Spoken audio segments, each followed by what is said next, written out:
Springfield's Talk 1041. Hello, everyone. My name is Nick Reed. Welcome to the show. Tomorrow, we do have a Heroes Breakfast. If you are a veteran, as we broadcast live from Scramblers, you're going to get free breakfast thanks to Delta Roofing, Serenity Honors, Air Services, Heating, Cooling, Plumbing, Electrical, and Scramblers. All you got to do is come by as we broadcast live between 6A and 9A. I believe we have Christy Fulnecki today. We do have Author of the Week. Who knows? You never know with her. Well, I generally do. I just forget. She's very good about telling me ahead of time, oh, I'm going to be gone on these dates. But then oftentimes she will send, hey, just a reminder, I will be there, but she doesn't always. But I don't. See.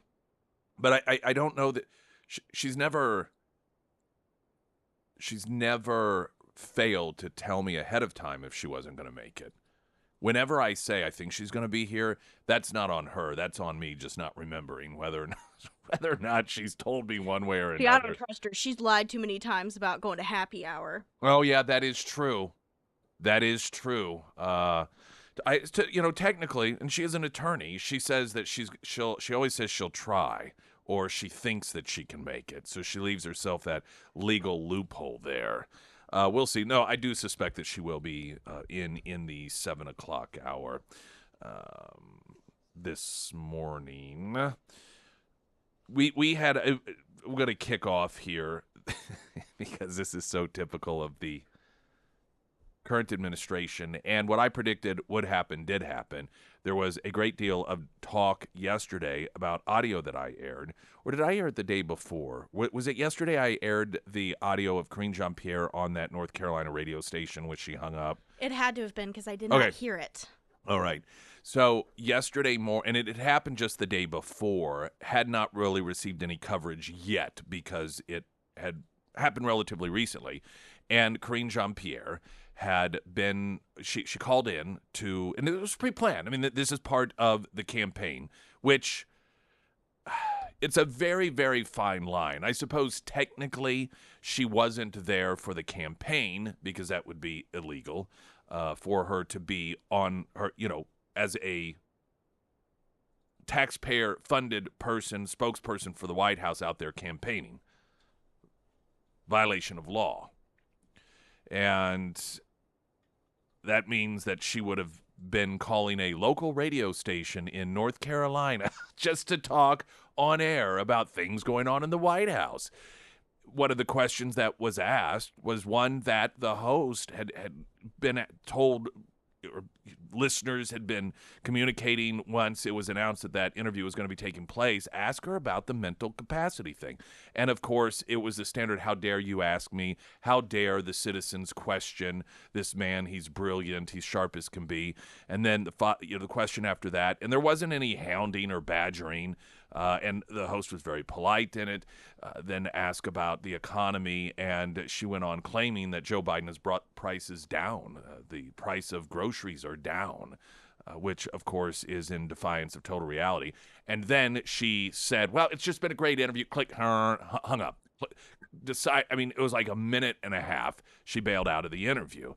Not a very good showing. And, of course, here in North Carolina, a state that they're hoping to pick up, hoping to turn around, all anyone is talking about is that here, this is the campaign. When they hear the American people asking questions about what's happening to them, they just cut them off. I thought it was a perfect sort of the illustration of the way that this administration deals with the problems that they create for the average American.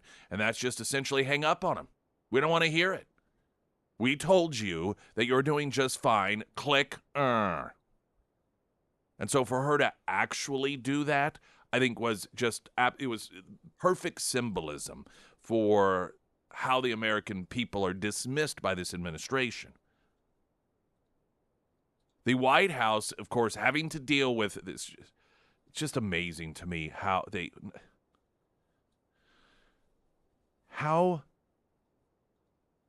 failure prone consistently these people are. It was just clear by her inability to answer those questions successfully and her flustered nature to where she hangs up. That is like they live in la la land, as if they never anticipated that question. It was clear. Did not anticipate those questions being asked. How can you not anticipate those questions when you have 86% of Americans, according to an ABC poll, saying that they think that Biden's age is showing to the point that he is not capable of being president of the United States? When you have 60-some% of Americans saying that straight up, forget the age part, just the cognitive, the senility issue, the mental issues, that he clearly has problems. When you have that portion of the American population that have these concerns, and then you're not prepared for that question when inflation behind illegal immigration is, the second most important issue right now to the average American, and you're clearly just flustered that you're even asked a question. So the White House's response is to claim that the interviewer edited the interview to make it sound like she hung up when she actually didn't. Of course, the local radio station is saying, well, they're lying. And I suspect most people in America and in Charlotte, North Carolina, and that, metropolitan area most likely believe that it's the White House that's lying. Daily Caller reporting that the local radio station is accusing the White House of lying about the interview they did when she hung up after being asked questions about the president's mental state and the economy. Jean-Pierre appeared on 99.3 WBT with Mark Garrison, a local radio station based in Charlotte. She, abruptly ended the call. White House spokesperson Andrew Bates told the Daily Beast, which is the left-leaning publication, that the press secretary had back-to-back interviews with the radio station, was trying to stay within time constraints. Bates added that the dial tone sound was edited in by the station. The station disputed Bates' claim to the Daily Caller, saying the sound came from Jean-Pierre's side.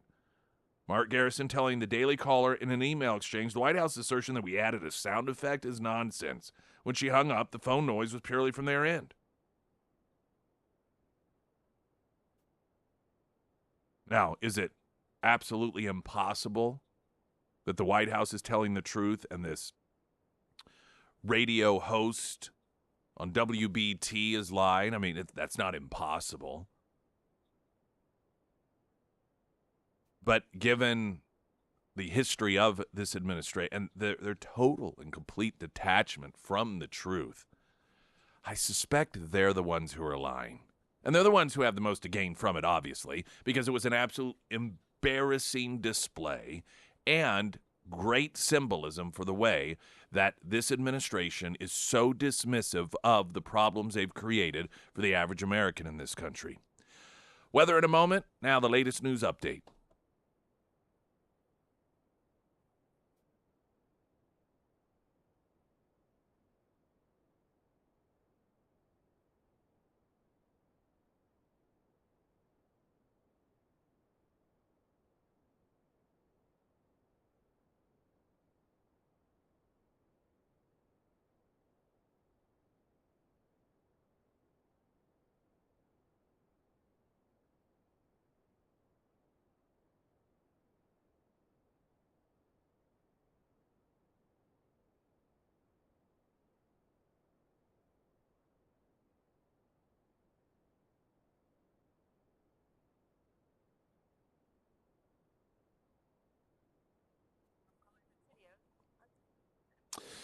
The First Alert forecast sponsored by St. Clair of the Ozarks Home Improvements from Color 10 Fox 49. Meteorologist Tom Schmidt. Sunshine, 64 for a high today. Mostly clear tonight, 45. Tomorrow, Good Friday, sunny, breezy, a high near 73. Saturday, partly sunny, a high near 74.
streaming live, KSGF.com. The KSGF app. That app's valuable tomorrow. On that app, if you have your notifications activated, then you will find out what the Godfather's deal for that evening will be. That notification only coming through on the KSGF app. And it is a deal that is good at the 4 area Godfather store locations in Battlefield, the set alone stores. Battlefield, Springfield, Nixa, and Ozark locations. And we are streaming on YouTube, of course, the video as well as the audio, and that is sponsored by the totally awesome people at Springfield Wraps. Biden packs high-dollar fundraiser with Obama and Clinton full of celebrities. Well, of course. I continue, and you may see this as well. Biden is out fundraising Trump. Well, look at how it's happening. He goes and, has celebrity fundraisers, these fundraisers, not with average Americans, but with the uber wealthy, the people who can afford his policies, the people who do not worry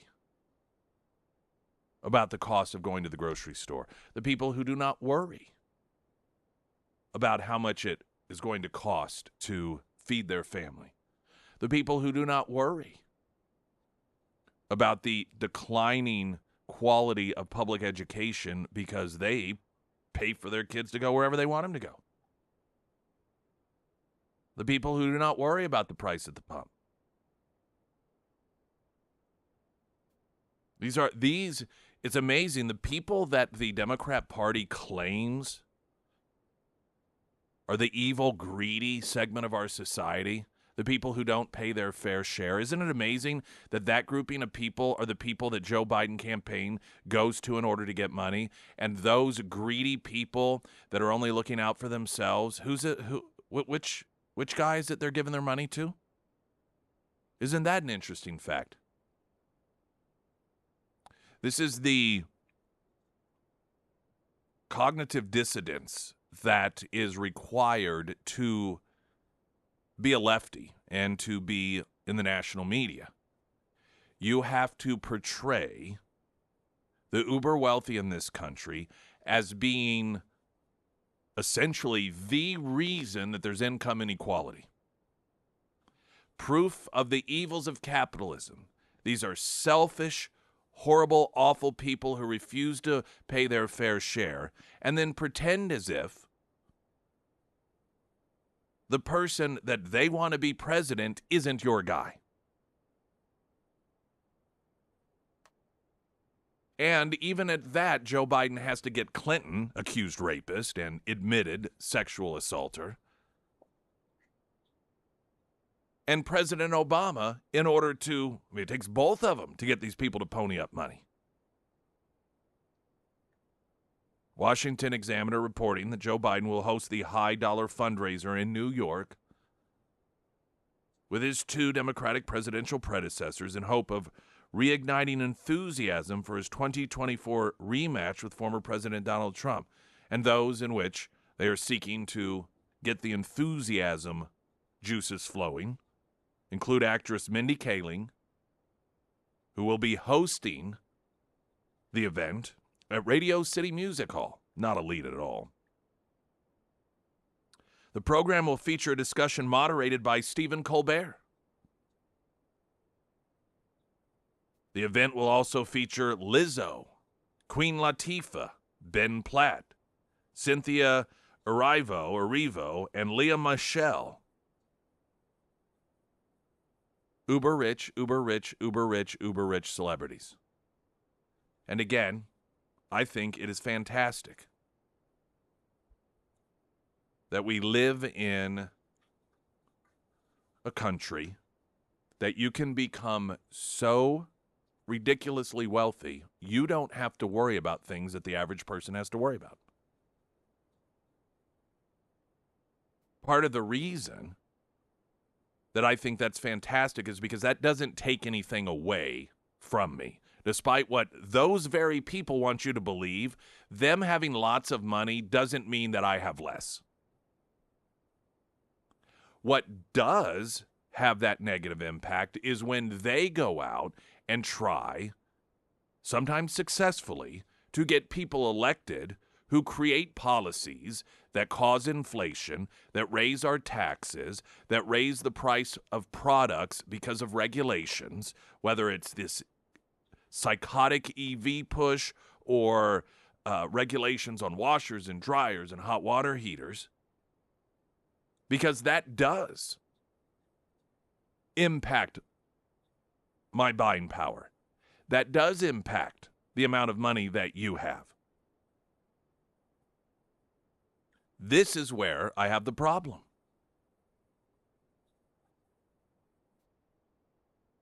And all because, well, it layers on top of it, those things don't affect them.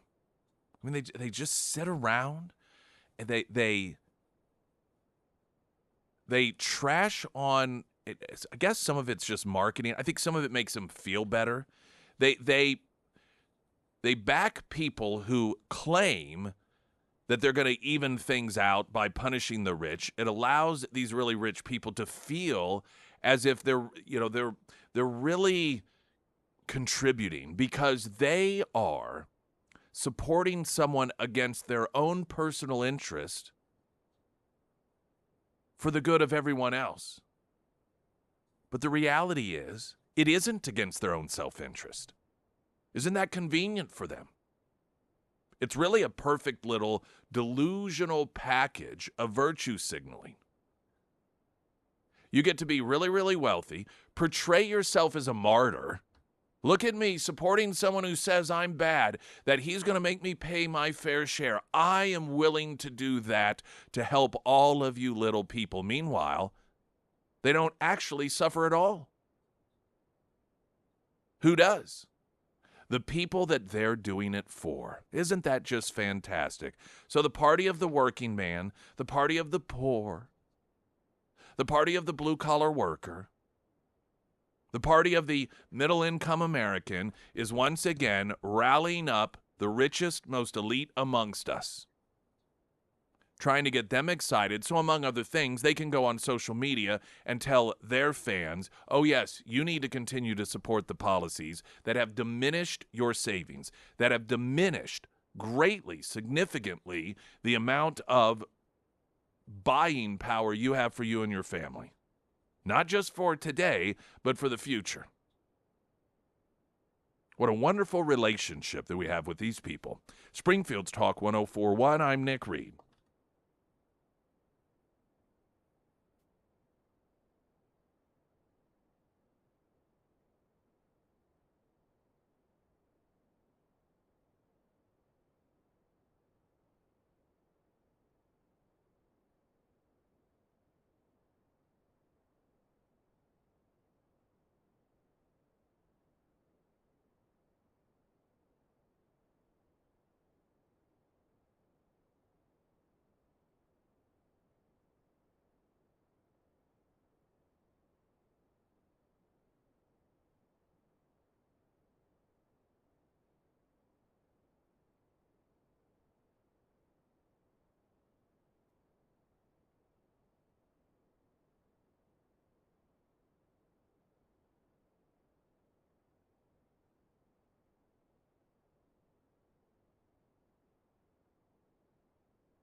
Friday Road Show tomorrow. Extra Mile Home Inspection Real Estate Repairs sponsoring the Friday Road Show at Scramblers.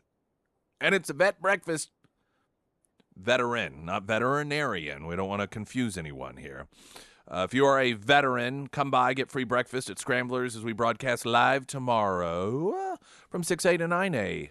Delta Roofing, Serenity Honors, Scramblers, of course, Air Services, Heating, Cooling, Plumbing, Electrical, making all of that possible. Coming up, once again, why I've decided that I will never, for now anyway, I will lean heavily towards not supporting any tax increase that is one that will automatically sunset. Don't worry, it's just temporary. That is always a lie, and the residents of Springfield are going to be forced to face this lie once again. That next.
First Alert Forecast, sponsored by Wolfpack Cleaners, your residential and commercial cleaning professionals from Color 10 Fox 49, meteorologist Tom Schmidt.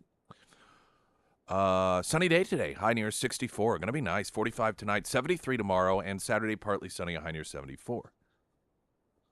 News leader story: should Springfield keep a 3/4-cent sales tax? Citizens Commission will make recommendation. Well, I suspect they'll recommend yes.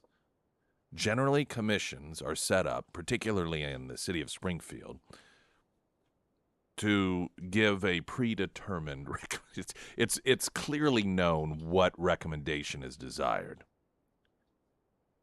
Talk of replacing the city's 3/4 cent police, fire, pension, sales tax with a new tax this year or next has been ongoing at Springfield City Council, though without much consensus to ensure the community has a voice in the conversation. And that the process moves along efficiently, the city is creating a new Citizens Commission on Community Investment to research needs and potential uses and craft a recommendation for the council. So there's a couple of things here. Again, when you want cover for something that you want, that you feel is going to potentially be unpopular, you create a commission that will recommend it to you. So you're just going off the recommendation of somebody else that has been deemed an expert. See, it's like, hey, listen, this is what the commission recommended, and they're the ones that did the research and everything. Don't blame me. The commission recommended it. What is fantastic about it as well is it finds reasons to raise taxes on you. Because just listen to the explanation in the newsletter. To ensure the community has a voice in the conversation and the process moves along efficiently, the city is creating a new Citizens Commission on Community Investment to research needs and potential uses and craft a recommendation for the council.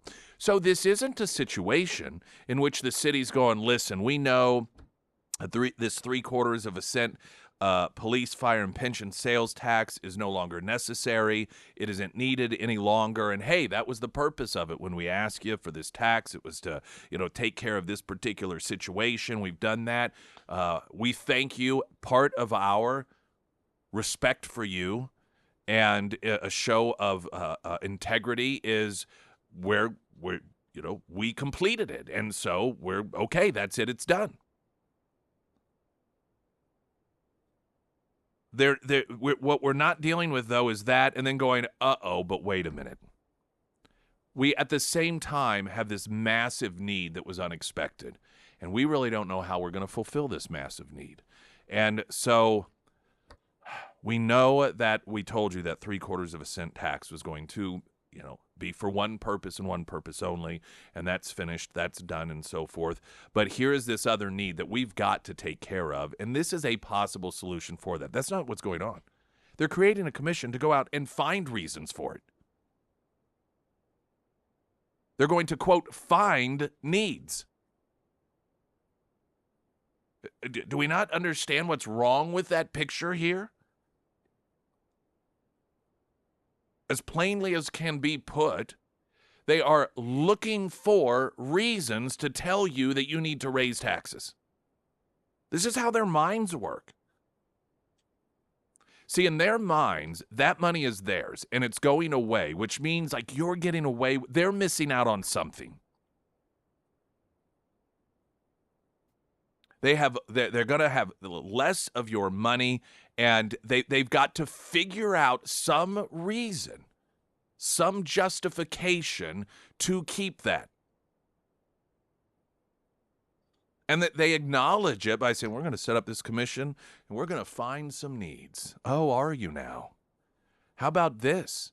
If the needs aren't obvious enough, that we just know them without having a commission to figure out what they are, maybe we don't really need them. Perhaps we should have a commission developed in order to figure out what the meaning of the word need is. Generally speaking, if you need something, you just know it. Since 2009, the 3/4 cent sales tax has directed taxpayer-approved funding to the city's police and fire pension fund. It was renewed twice for an additional 5-year term in 2014 and 2019. The tax is set to expire March 31st, 2025. The tax generates about $45 million annually. See, in their minds, oh man, think of all the things that we can do with that. Well, what can we do with it? I don't know.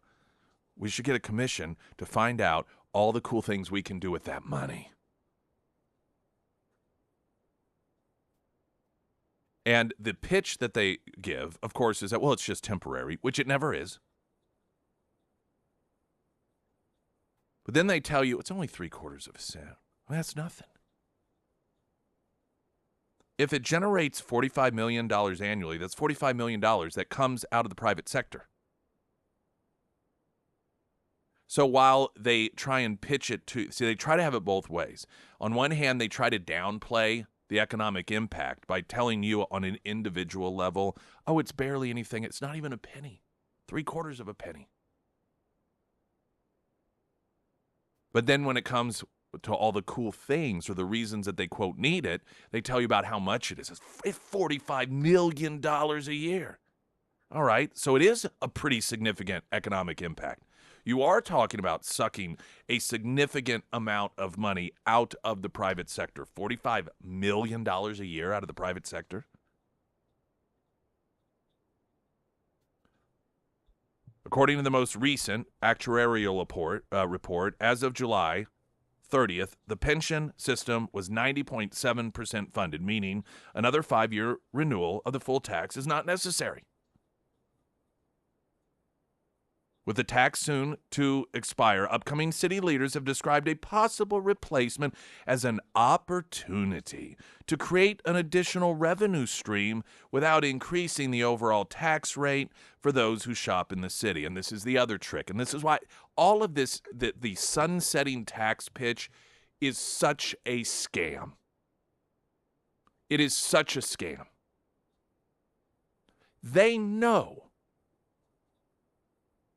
when they pitch, and it's all marketing, it's bait and switch is what it is. This is the sort of thing that if it's done in the private sector, it's called bait and switch, and it is illegal. They lure you in by telling you it's only going to be this 5 years, then it goes away. That's all. We need it for the once this mission is accomplished, once this bill is paid, goes away, bam.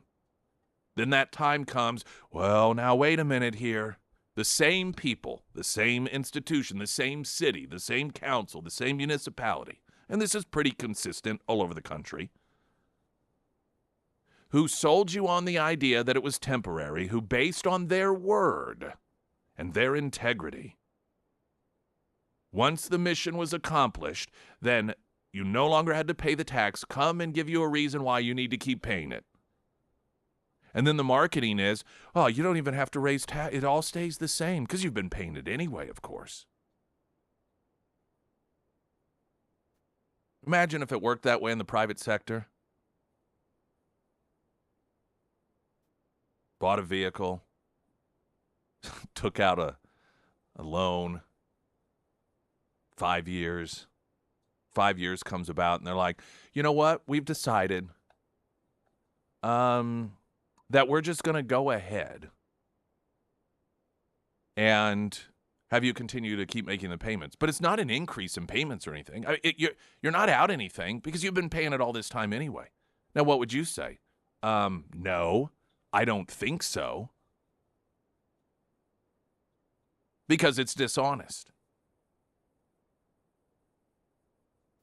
Springfield Mayor McCheese announced Wednesday to local media that a resolution creating the 25-people commission will be in front of council at its next meeting April 8th, when the names of the individuals are still being finalized. He said the commission will have representatives from a variety of perspectives and sectors, such as business, housing, and others.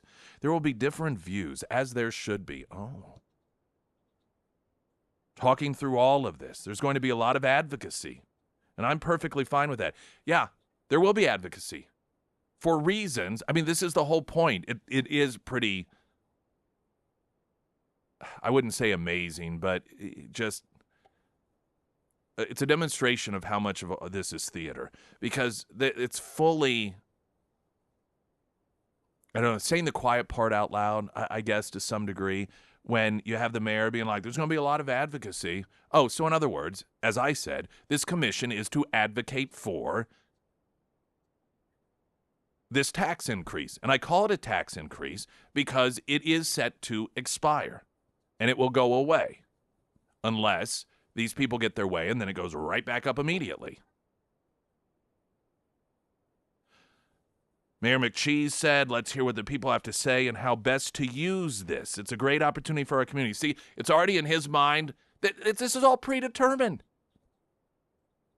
You got Mayor McCheese out there flat out saying, oh, we're going to have this committee. They're going to tell us how to use this. Oh, really? Use what? It's almost as if, without realizing it, Mayor McCheese is saying that they already know what they're going to do. Some of this has become so commonplace for dishonest politicians that they don't even give the voters the respect of pretending as if it all isn't theater. You know what I mean? So it's presented as in, well, we're just going to have this commission to decide. Well, we're going to stay out of it, this commission. But then you got Mayor McCheese out there saying, yep, there's going to be a lot of advocacy. I'm great with that. That's awesome. And we're going to find out how best to use this money. Oh, wait, I wasn't supposed to say that part out loud yet. You jumped ahead a few spaces there. The commission will be charged with discussing whether to bring forth another sales tax. Well, it sounds, the way McCheese is talking, it's already decided. It's going to happen. They're going to decide how to spend it. What amount should it be, and what the taxes specifically should fund? Because, again, we don't really need it for anything. That's what they're going to figure out. Isn't this fun? How fun it must be to be on a commission like that. You get handpicked by the elites. They make it sound like it's going to be people like you and me, when it's all part of, to some degree, there's a connection to the same people. And it's pretty much predetermined. Okay, listen, we're talking $45 million here. Go find ways for us to spend it. Wouldn't that be cool?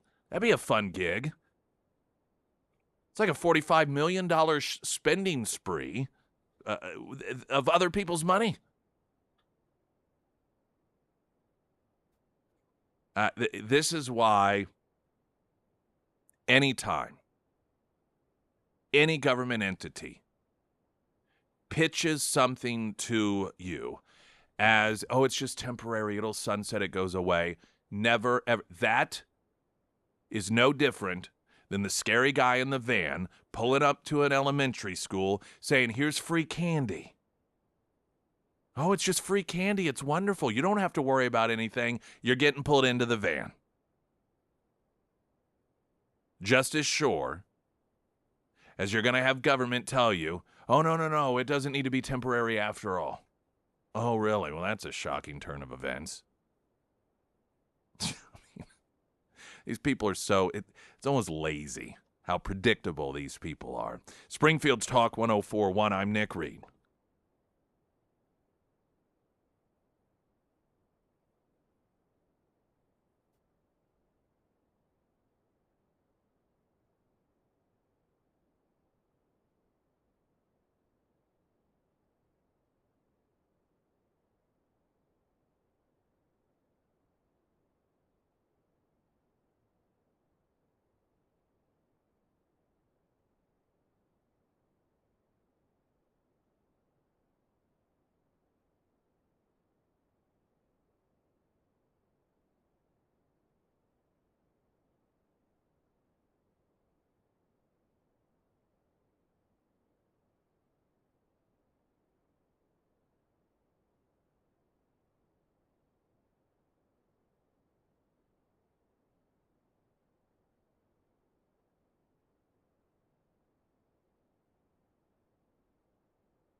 on this citizen commission that is being tasked with whether or not to recommend an attempt to reestablish what otherwise is going to be the expiration of a 3/4 cent sales tax in Springfield. And the recommendation would, whether to go to the ballot. And mark my words, they will recommend this. This is all theater. It's to pretend as if, we're just going to have the experts decide. We're going to have community people. And Mayor McCheese in his statements, he's flat out revealed that this is all predetermined by, his quote here. Let's hear what people have to say and how best to use this. Use what? He said the goal is to have a proposal ready for the November ballot deadline so that if a revamped tax is recommended, again, it will be, there would not be a gap between the current tax expiring and a replacement one beginning, which would be the case if the question was put on the April 25th or April 2025 ballot. See, they don't want any gap. They don't want to miss any of your money. The idea, there may be a few months go by that they don't have some of that revenue. Well, we don't want that. We have to have it. For what? Well, we're going to figure that out. I got a text from somebody that I know. That's like, well, I'm on that commission. And there will be totally, completely reasonable people put on. It's not going to all be packed with people that, are rubbing their hands together thinking, ooh, how can I use this to benefit my industry or whatever. That's not what's going to happen. But think about this. And this is how it works. And this is how even fiscally responsible conservative people end up, quote, recommending a tax like this. They're put on a commission and they're told, if we were to get this tax increase, what do you think would be good usage how do you think would be a good way to spend it? So if you are put in that, as opposed to saying, hey, is this really needed? Do you think that because it's not money that is being taken away from anything that currently needs it or when it expires in 2025. So it's not a question of, hey, these are programs that are going to go away. Do you think we need them? This is saying, this is about just figuring out new ways to spend it. And so the question of the commission and these commissioners isn't going to be, do you think we need to find? Do you think we need to keep this tax going or renew this tax so that we can find new ways to spend it? Let's vote on that. Because you might have some that hell, I love raising taxes, taking money out of the private sector. Yeah, my hand's up. But I suspect that if that were the question, you'd probably have a number of people on the commission that go, well, no, probably not. This was all made to expire. That was the agreement made with the people of Springfield, so we should keep to our word on that. But what they do instead is they say, if it did pass, if we did have this $45 million in revenue, figure out ways that would be meaningful we could use it. And then all of a sudden they have these recommendations for things that are needed. At the same time, what they oftentimes will do is they'll take these recommendations. Mark my words, this is how to play out. The board, there may be a couple of people on there that say, we don't really recommend this, but it's going to pass. The commission is going to recommend it. It will get on the ballot. What will probably occur is they will take some of these ideas and they'll do a community survey to find out which of these ideas do you think are good. And they're polling. It's polling to figure out how to market it so that it is most likely to pass. And prior to it being on the ballot, I will be having a conversation with you when this survey is done, whether it's an online survey or, probably it'll be online, or little town hall meetings so the community can come, and because they really want your input, because this is about you. It's all marketing. It's figuring out how do we market this in a way that is going to make it most likely to pass. And the best way to do it is just ask people, essentially, without saying what would make you vote for this, to say, how would you like to see this spent? when all this happens, and you think, how does he know this? Is it he have some spy in there that is feeding him this information? No, it's because this is the sort of thing that's done over and over again. This isn't anything new. Springfield's Talk 1041, I'm Nick Reed.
Got those car care needs, A1 Custom Car Care. That is my recommendation to you.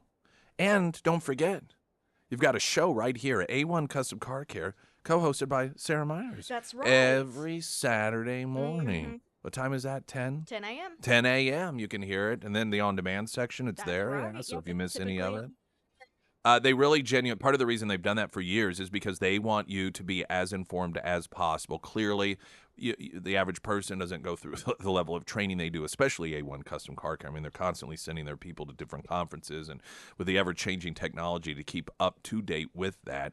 But as best as possible, they want you to be as informed as possible so that you know what you're doing when it comes to some of these decisions about your vehicle. That's what you get with A1 Custom Car Care. Regarding the big celebrity fundraiser taking place today for Joe Biden with Obama and Clinton and Stephen Colbert and a bunch of other celebrities in New York, a text message on the Pyramid Roofing Company talk and text line. I find it highly telling Biden is partying it up with the super wealthy in the same town and on the same day that Trump is attending the wake of a fallen New York City police officer, one man who cares not a whit for the little people and one who is wealthy enough to not see them, but goes out of his way to show compassion when he can. And yeah, that is a very telling juxtapositioning. News in 60 seconds. I'm Nick Reed.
Springfield's Talk 1041. Welcome to the show, everyone. My name is Nick Reed.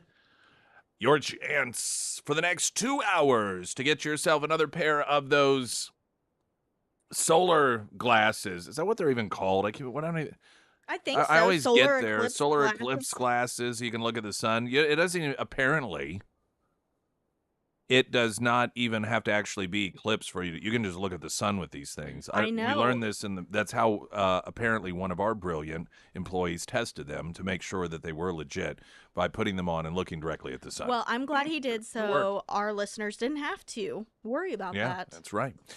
All right. Now, the glasses you don't have to pay for. They've already been paid for. Custom Shade Window Tinting, a division of Springfield Wraps, paid for those. And Houston, our Friday producer and promotions director. That is his title, right? Promotions director? Yeah. I've been saying that. I clearly keep up with what's going on internally here. He is out at Nicole Brock's American Family Insurance location until 9 this morning. That is 1341 East Kearney. It's not too far off of Glenstone. 1341 East Kearney. He's got the station vehicle out there. You'll see it. And if you want, just drive by and grab one or two or, whatever's reasonable. We don't want people grabbing 30 for their small church, but if you need a couple of them, that'll be fine as well. So just swing by there, and Houston will get you all set up with a pair. And that, again, is at Nicole Brock, American Family Insurance location, 1341 East Kearney. Those glasses purchased by Custom Shade Window Tinting, a division of Springfield Wraps. Christy Fulnecki's here. Good morning. How are you doing? Great. How are you? I'm great. Well, What's up with this groundhog? It's cold outside. I thought it was supposed to be spring early. Well, it's not snowing or man. sleeting. Yeah, I think I that know. it's been all right. I mean, Yeah. I find that this season has been a nice, appropriate it is. transition. The slow people they're like winter, spring. That means that there should be no transition. All of a sudden, it should be 72 and maybe 55 at night, and we can. Light upon. I don't know. He's clearly a liberal. I think he is. Obviously, just tell you whatever. Brett, Particularly when he's like climate change. What do you want? Climate change, folks. He got the message to be more politically overt after former Mayor Blasio of New York threw him to the ground and killed him. Another fine moment for. it is so interesting what you were talking about last hour about our precious city council.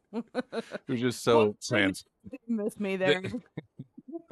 It's funny they actually are transparent, but they don't mean to be. Yeah, right. I know. I mean, come on. So bold now. It used to be that we have this great need, and now you pass the tax increase before you know what the need is. I think that's pretty interesting. Yeah, or you find it. Things have changed. You got to find reasons that we need you to raise taxes. Yeah.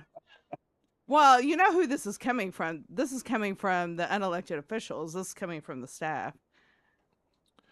Yeah, it could be. Yeah. But I think many on the council and Mayor McCheese, I think they really do feel as if they're being shortchanged if all of a sudden people stop paying that tax. I think they feel they're missing out on something. The people are getting away with something. Yeah, I know. The community doesn't need that $85 million annually to be in the private sector. They've done without it all this time. Yeah. Have you looked at the people in the city, by the way? Have they looked at all the people in poverty in Springfield? I mean, you're nitpicking now, aren't you? I know. Those are just facts. Those are just details. Joe Lieberman died. I know. And Evidently I saw the news flash and I thought, was that Joe Biden? I know. I'm like, he was terrible. 82, and they said complications from a fall, because I remember thinking, well, was he ill? And he had just been, I think, the day before on Neil Cavuto, and it was funny because they were it was sometime. No, it was the 15th. I think I saw the date, March 15th. But recently. So on Fox, when they would cover the story, they would roll that clip. Now, he's 82 years old. And when you were listening to him, he's so on it. He's so sharp, like Really? I yeah. haven't heard him in a long time. And I remember thinking to myself, he is older than Joe Biden. Yeah. And he cognitively is 40 years younger. But so I don't know. So why wouldn't they have put him on the ticket instead of Joe? Well, because the Democrat Party is, I think that he could very well be the last high profile, what I would call normal, reasonable Democrat, which is why he left. Yeah. He left the party and became independent. So, right? Yeah. He, of course, was the running mate for Al Gore. And when things really began to go sour was during the Democrats continually questioning the 2000 election and trying to overturn it in Florida. And yeah, I know. But that was back when that wasn't called an insurrection. You could do that sort of thing. Not have to worry about going to prison. In fact, Dershowitz, who was one of the lead attorneys on that, he did an interview a few weeks ago saying, I'd be in prison if what they're accusing Trump of and his attorneys. He said I would be in prison because we did this exact same thing for Al Gore. Right. Part of what they also were doing during that period of time as they were trying to overturn the 2000 election was they tried to put a stop to the counting of ballots from some of our overseas troops. Right. I remember that, yeah. And Lieberman, even though he was on the ticket, publicly came out against it. And that was a huge, I think that was the beginning of the end of his good times with the Democrat Party. And he would subsequently even speak at the RNC. And he wasn't, he didn't switch over to Republican in terms of, well, Republicans now are right and Democrats are wrong. I mean, he equally spread around what he felt was legitimate criticisms and legitimate praise. It's funny because he was what the media and the Democrats in particular claim that they all aspire. Oh, we all need to get along and we need to be above partisan politics. And Lieberman really was, even though he was wrong sometimes. Yeah. And of course, it caused him to be completely excommunicated out of the Democrat and he found Party. out what happens when you have your own opinion. Yeah. And you don't fall in line. It's not really getting along. It's following in line. There's three things that I always remember thinking about Joe Lieberman. One was that when he publicly came out against his own campaign, the Gore campaign to try to stop troops from having their votes counted. One time, Michael Savage, when he was on the air, referred to him as Giggles the Kosher Clown. I mean, that was so... I think it was during that campaign. And he referred to him as Giggles the Kosher Clown. I just remember because it was the funniest thing, Giggles the Kosher Clown. And then when he was running, I think, because Lieberman actually ran for president, I believe, himself. And he just wasn't doing well. And he's very, very low key. That was one thing. Very low key. And during, I don't know if it was before New Hampshire or something, and he was being interviewed, and he said something along the lines of that, oh, we've really got Joe Mentum now. And I always remember that Joe Mentum. And I was like, oh, and there couldn't be a worse person to say it because he was Joe Mentum. It's like the sloth. But he was, he's what I think a lot of elected officials like to claim that they are. And he reach across the aisle for him didn't mean Republicans had to give up their beliefs and do what he said. It really genuinely was fine. And he's just a good guy. And that's... He's older than Biden. Yeah, 82 years old. Yeah. But they said he fell, and so complications from a fall. Yeah, I don't know if he hit his head or something, but anyway. But probably the details of it are irrelevant. Christy Fulnacki with us. Look at the weather here in a moment. First, latest news update.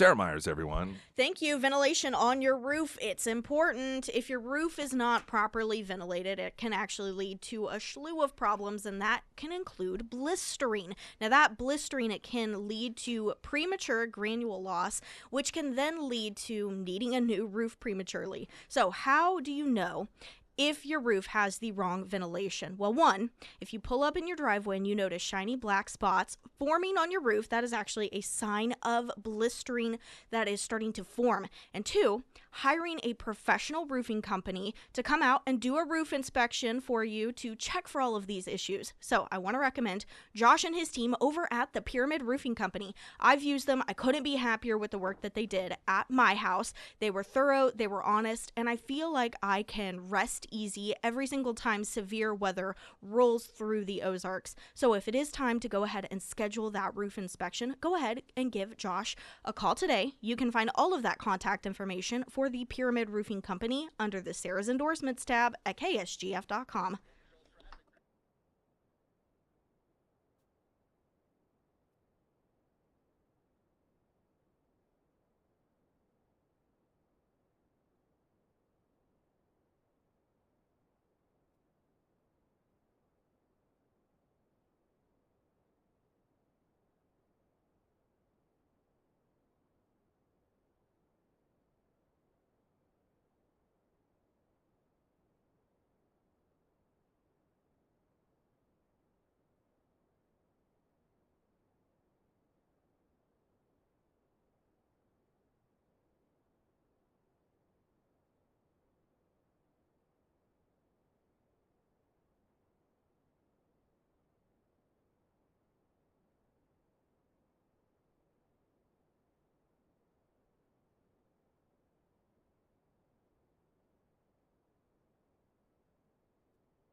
Houston is out at Nicole Brock American Family Insurance location, 1341 East Kearney. If you want to get some of your solar glasses, he has those there.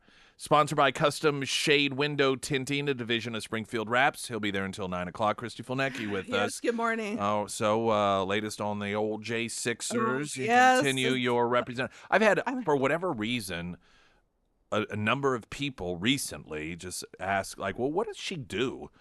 And I was like, well, she's an attorney. And I said, she's got a number of J6 clients right now. Oh, yeah. Like, what do I do during the day? Or... I guess, yeah. I guess they just didn't know what you do. I mean, I don't know. I have judges yell at me all day long. Attorneys, that's what I do. Yeah, and some of those attorneys get right in my face. I don't know what it is. I'm very calm, but... They're anti-Native American. That's right. Anti-Indian. Anti-Indianites. That's right. They're total racist. Yeah. So, yeah, this next client that I have, Chris Quaglin, I think that's how you pronounce his name. You can Google him. He was arrested right after the insurrection. So he's been in the DC jail, and I'll provide more details later. But he's been, after he got to the DC jail, he was moved around all over the place. And he's lost a lot of weight because he has a gluten allergy and all this stuff. Were you going to say something? Well, yes, I was, but I didn't want to interrupt. But since you allowed me to, Yeah, I interrupted yourself. to you all the Do you time. remember there was during it was I guess it was after 9/11 and Bush was president, and it was everything that he did was a war crime, and that was when we were hearing the term rendition a lot. And one of the evil things that we were doing is we would take these terrorists and we would move them from location to location, so as to deny them their rights under the Geneva Convention and all their human rights. But that's exactly what they're doing with these J6s. Oh, yeah. The exact same thing. Like 10. I mean, well, he's only been my client actually for a few days. I mean, it's crazy. And he's lost a lot of weight. His wife has filed for divorce since he's been there. And I mean, his attorneys, he spent over $250,000 on attorney's fees. And his first attorney, I think it was like $80,000 or $90,000, didn't even look at the discovery. He still doesn't have all his discovery. And so, I mean, it is just totally insane. And then, I don't know if I mentioned this last week, but one of his attorneys, he's paying all these people. She was before trial, and she said, you need to sign this. You need to plead guilty to these charges, and then you can go home. Like, you'll be able to go home. Your wife just filed for a divorce. So, I mean, basically coerced him into signing this stipulated agreement. And so he was under a lot of stress during that time. Well, the next attorney said, I'll get you out of that. We just need to say you're incompetent. Oh, no. He's like, I am not incompetent. I was just very stressed. I thought I was going to get to go home. So you need to do something about this stipulated agreement, because I didn't do anything wrong. Well, so now I'm coming on the scene. Granted, I mean, some judges don't like when you have multiple attorneys. To me, that's your right. Well, if the attorney's not doing their job, you're privately paying him. You should have every right, because there are a lot of bad attorneys. Let me tell you, like, a lot. And so he switches attorneys with me.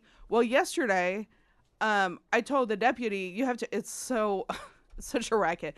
I'm licensed in DC, but to get admitted into the federal court, you have to have a sponsor. So during all these J6 things, if you're outside of DC, you have to pay anywhere from $600 to $5,000 just to have somebody submit your paperwork, even though you're licensed. That has justice written all over it. Yeah. I mean, you wouldn't What a even crock. believe the amount of money these attorneys have made on the J6 What cases. a scam. And a lot of times they're liberal and they're selling their clients down the river. Oh, sure. I think I told you, like, in the beginning, some of the public defenders, which wouldn't be privately paid, but they're still being paid, had F Trump on their shirts when they would go to court to represent their client. And so I was saying my sponsor had submitted everything. And so I told the deputy before the hearing, because I found out like the day before there was a hearing on the competency of this guy. So it was a huge thing. So I told the deputy, you have to let me in just on Zoom, because my other J6, Judge Moss has let me do Zoom just one time. I know you really want people in person, because I can't in one day. Like, it's hard to get a flight to DC I'm in Missouri, and Right. you have to fly I can't be there in like one day. And he said, all right, I'll go ask the judge, but he's like, you do it. He said, well, you can be on the phone, but you're going to be on mute. I said, well, I'm an attorney. I already have a contract, and this is my client. I said, go back and ask the judge if I can talk to my client. I need to talk to him, because he was there with the attorney that was getting ready to get out of the case, and I'm trying to get in the case. He came back. He said, the judge said you can't talk to your client. I'm like, this is the first time in 20 whatever years that I haven't been able to speak to my client before a hearing. I know I'm not there in person. And so then the judge basically said, well, there's no motion here for me to admit you, which there was. I mean, it's this whole long story. But so then the next thing he said, well, I'm really worried about the competency of this, this J6 client, because it's taking so long. And I mean, they just hate this guy because he's been fighting and fighting and fighting, Right. which you should if you haven't done anything wrong. And so he said, well, we're going to have everybody here, this is like in 2 weeks, to determine the competency, whether he is even allowed. So the media, because the media are there, so they can't get the story. And then he's trying to throw his client under the bus, saying, I mean, this guy is totally competent. And so the other attorney starts talking and makes a motion to seal the docket. And I was like screaming because I couldn't say anything. Yeah. And which is an attorney, like I'm getting ready to come in. And then luckily the judge denied that. But then he was saying that he had a responsibility report that he's not competent. And then luckily my client, I had talked to him, and my client spoke up. It sounds like for maybe the first time, and said everything in court, that he didn't have all the discovery, that he was coerced into signing this, because nobody had even said anything about it. Yeah. So, and he had been trying to get rid of this attorney since February. And the attorney wouldn't withdraw, or, he didn't make a motion to have the judge let him out of the case. I mean, it's just so many constitutional violations. I just can't even believe it. And you just think, and then so that's what I was telling you, this CBS affiliate in DC contacted me, and he's like, he goes, I thought this guy was going to get out of the case. I said, yeah, but I'm like on mute. I can't say anything. Right. And I thought, is this America where you can't even talk to your client? And you're, it's just so tragic. Yeah. And to think of, that's one story of all these people that their lives have been ruined. Oh, they've really turned this country into a great place, Oh, haven't yeah. they? Yeah. It's just make America terrible again. Yeah. I mean, Yeah. it's just... Yeah, I mean, and it's funny, like, and it's so great that Trump has focused on, at least having the panel and saying he's going to look at all this. But, people I don't know if people forget or they don't really realize what's going on. But, I mean, these are political prisoners that we have in our own country. Right. And I think what needs to happen, the people who just watch, you have to be very proactive to learn what actually happened and the context of things. Because I think that it's a huge, maybe even a majority of Americans believe that everyone who has been rounded up over the last couple of years were people that stormed the Capitol and attacked police officers. They don't know. And the pushback, the response oftentimes to that is, well, not everyone was violent, but that just, I don't know, it doesn't people, that's opinion, I guess, for a lot of people. And I think what needs to be said is any time, because I'm telling you, this whole election, they're going to constantly, do you think Trump should part? Do you think Trump should part? Do you think? I would say, or if I were Trump campaign, my answer would be everyone who did not go into the Capitol pardoned. And that did not interact with police. Yeah. Because saying that, I think right there, a lot of people go, wait a minute. There are people who didn't even go into the Capitol that are arrested. Yeah. I don't think they know that. Oh, yeah. This client that I have, he wasn't in the Capitol. Right. Yeah. And so that's what I'd have a very easy position on it. Anyone who did not go into the Capitol and interact with police, automatically pardoned. Anyone else, case-by-case scenario. Yeah. And that's it. Because how can they? I think would force the media to acknowledge that there are people who have been rounded up that were just there. They didn't do anything at all wrong. They were there on the Capitol lawn, and the administration decided to retroactively determine that was trespassing and started rounding them up like it's Nazi Germany. Yeah, and the crazy thing is the timing of everything. Obviously, it's for political purposes, but I've had, I can't remember if I told the story, but another J6er that lives around here come to me that he had talked to the FBI right afterwards. And I won't say where he lives or his name, obviously, but then everything was fine. He said, and I think he might have walked through the Capitol or something, but I mean, literally he has been out just, not doing anything, wasn't charged with anything. And then I believe it was August or September, he was at his church. I won't even say the town, but like literally close to here.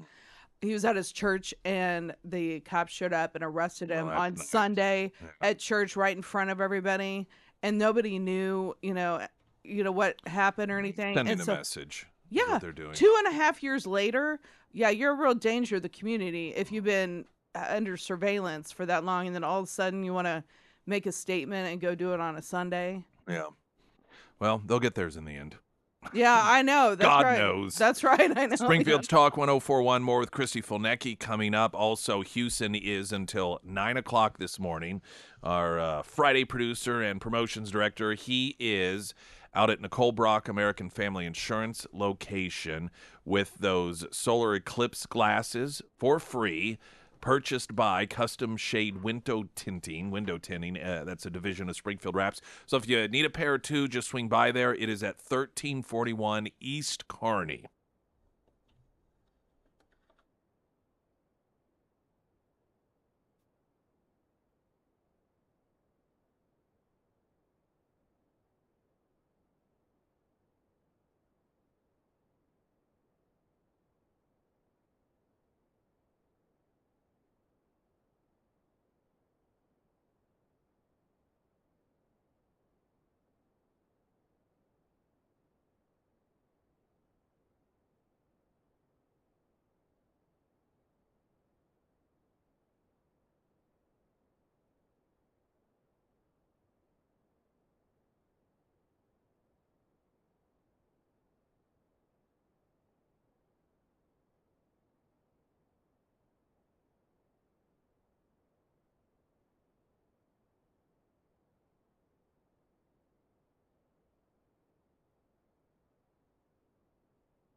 Friday Road Show sponsored by Extra Mile Home Inspection and Real Estate Repair tomorrow at Scramblers. Also, veterans free breakfast for you, air services, heating, cooling, plumbing, electrical, Delta Roofing, Serenity Honors, and Scramblers all coming together again to give you free breakfast tomorrow at Scramblers 6A to 9A as we broadcast live.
First Alert Forecast, sponsored by Wolf Pack Cleaners, your residential and commercial cleaning professionals, from Color 10 Fox 49 meteorologist Tom Schmidt.